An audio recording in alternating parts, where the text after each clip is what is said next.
Guys, तो आज हम लोग 8 का विज्ञान दहन और ज्वाला पाठ से MCQ क्वेश्चन का हल करेंगे।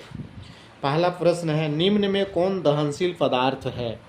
कौन सा दहनशील? दहनशील का अर्थ होता है जलने वाला पदार्थ। किसको जलाया जा सकता है? पत्थर को तो नहीं जला सकते, चौक को भी नहीं जला सकते। हाँ, कागज को हम जला सकते हैं बेटा। सही ऑप्शन सी होगा, कागज। अगला प्रश्न है, कौन दहन का पोषक है? माने किसकी सहायता से दहन होता है, जलता है? कार्बन, जल, ऑक्सीजन, कार्बन मोनोऑक्साइड। तो ऑक्सीजन नहीं रहेगा तब तक जलने वाला नहीं है, इसलिए ऑक्सीजन क्या है? दहन का पोषक है। सही ऑप्शन सी। अगला प्रश्न है तीसरा, दहन के लिए आवश्यक है कौन जरूरी है? दहन होगा तो किसकी भूमिका जरूरी है? हवा का, पानी का, आग का, ज्वाला का। तो हवा होना बहुत जरूरी है। अगर हवा नहीं होगा तो दहन नहीं होगा। सही ऑप्शन क्या होगा? ए, हवा। अगला नंबर 4 में हम लोग देखते हैं 4 में क्या बोल रहा है। ईंधन के ऊष्मीय मान का मात्रक होता है। ईंधन का ऊष्मीय मान का मात्रक होता है किलो जूल प्रति केजी। तो सही ऑप्शन किलो जूल प्रति केजी सी नंबर है। सही ऑप्शन सी होगा बेटा।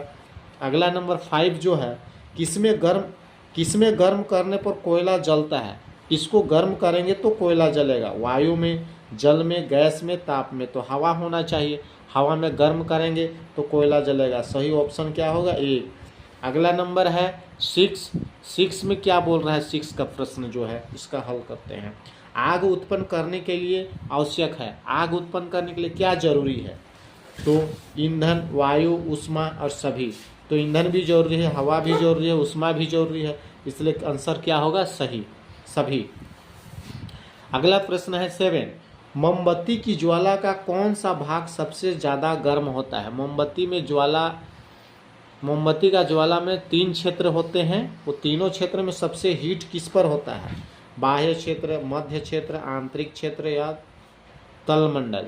तो सबसे बाहरी वाला हिस्सा, तो बाह्य हिस्सा, जिसका उपयोग सोना को गलाने के लिए करता है। अगला नंबर 8, निम्नलिखित में किस ईंधन का ऊष्मीय मान सबसे ज़्यादा होता है? कौन सा ईंधन का ऊष्मीय मान जलाने से ज़्यादा हीट बनता है? लकड़ी, LPG, केरोसिन, बायोगैस। तो सबसे ज़्यादा इस ऑप्शन में से सबसे ज़्यादा किस में होगा? LPG गैस में। अगला प्रश्न है प्रश्न नंबर 9, किस ईंधन का ऊष्मीय मान सबसे अधिक होता है? कौन सा ईंधन है जिसका ऊष्मीय मान सबसे ज़्यादा है? क्वेश्चन नंबर 9 है, बहुत ही इंटरेस्टिंग प्रश्न है। किस ईंधन का ऊष्मीय मान सबसे ज़्यादा होता है? लकड़ी का, केरोसिन, LPG, हाइड्रोजन। तो सबसे ज़्यादा हाइड्रोजन का होता है, 150 होता है, 150। सही ऑप्शन डी होगा। अगला प्रश्न है H2 यानी हाइड्रोजन का ऊष्मीय मान क्या है? हाइड्रोजन का ऊष्मीय मान कितना होता है? तो अभी हम लोग 9 नंबर में बोले, हम खुद बोले 150 kg प्रति ग्राम। तो सही ऑप्शन क्या होगा? डी, 150 kg प्रति ग्राम। अगला प्रश्न है प्रश्न नंबर 11 है, आदर्श ईंधन के गुण नहीं है। आदर्श ईंधन का क्या गुण नहीं है इस ऑप्शन में दिया गया ऑप्शन में? सस्ता, महंगा, सहज उपलब्ध, कोई नहीं। तो महंगा नहीं होना चाहिए। आदर्श ईंधन का तो यही गुण है, महंगा नहीं होना चाहिए। तो सही ऑप्शन भी महंगा। अगला नंबर 12 क्या बोल रहा है प्रश्न, लकड़ी का जलना किस प्रकार के दहन का उदाहरण? लकड़ी जल रहा है, कौन सा उदाहरण है? स्वतः दहन, मंद दहन, विस्फोटक, कोई नहीं। स्वतः दहन, मंद दहन। लकड़ी का जलना मंद दहन कहलाता है। सही ऑप्शन बी होगा। Count for subscribe, 1 2 3। बिल्कुल आप सब्सक्राइब कर चुके होंगे। इस तरह का वीडियो देखने के लिए ज़रूर लाइक कीजिएगा। अगला प्रश्न है 13, किस गैस की अधिकता विश्व उष्ण के कारण बनती है? कहता है कौन सा गैस अगर ज़्यादा होगा तो पूरे धरती पर, पूरे वर्ल्ड में, दुनिया में विश्व उष्ण हो जाएगा, ग्लोबल वार्मिंग जिसको कहते हैं। तो कार्बन डाइऑक्साइड हम लोग जानते हैं। तो ऑक्सीजन, नाइट्रोजन, कार्बन डाइऑक्साइड। सही ऑप्शन सी, कार्बन डाइऑक्साइड।